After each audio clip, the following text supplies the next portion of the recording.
Казакстан өкмөтү көмүр генерациясын өнүктүрүү боюнча улуттук долбоорлорду иштеп чыгууга киришти. Премьер-министр жооптуу министрликтерге бул ишти 1 айдын ичинде бүтүрүүнү тапшырды. Программада айлана чөйрөнү коргоого багытталган таза көмүр технологияларына басым жасалат. Планга жалпы кубаттуулугу 7,6 гигаватт болгон долбоорлор кирет. Белгилей кетсек, мамлекет башчысы улуттук курултайдын 5-отурумунда өкмөткө көмүрдүн экологияга тийгизген зыяндуу таасирин азайтып, заманбап технологиялар аркылуу мүмкүн болушунча натыйжалуу пайдаланууну тапшырган эле.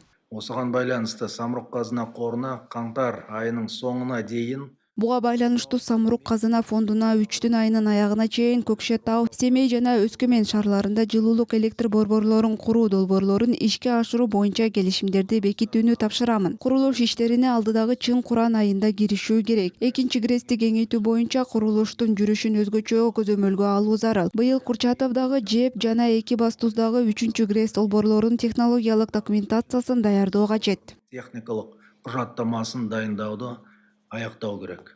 Президент курултайда жаңы кен чыккан жерлерди издөө аркылуу жаратылыш газын мүмкүнчүлүгүн дагы күчөтүүнү тапшырган болчу. Учурда аталган багытта 515 миллиард куб метр көгүлтүр отунду алдын ала ресурстук баалоо менен жер казынасынын 14 участогунда иштер жүргүзүлүүдө.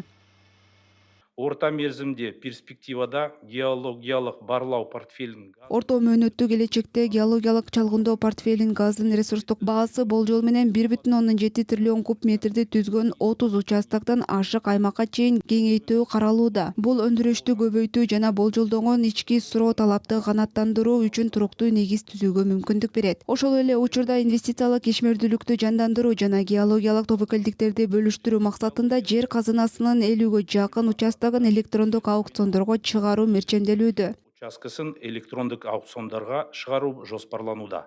Министр өлкөдө суу энергетикалык ресурстардын бирдиктүү санариптик картасын иштелип жатканын билдирди. Бул долбоор улуттук деңгээлдеги электрондук системага киргизилет. Платформа өлкөнүн гидрологиялык, топография, инфраструктуралык жана укуктук маалыматтарын камтыйт. Мындан тышкары санариптик карта оптималдуу долбоордук чечимдерди калыптандырууга, келечектеги станциялардын көрсөткүчтөрүн эсептеп, даярдык мөөнөттөрүн кыскартууга мүмкүндүк берет.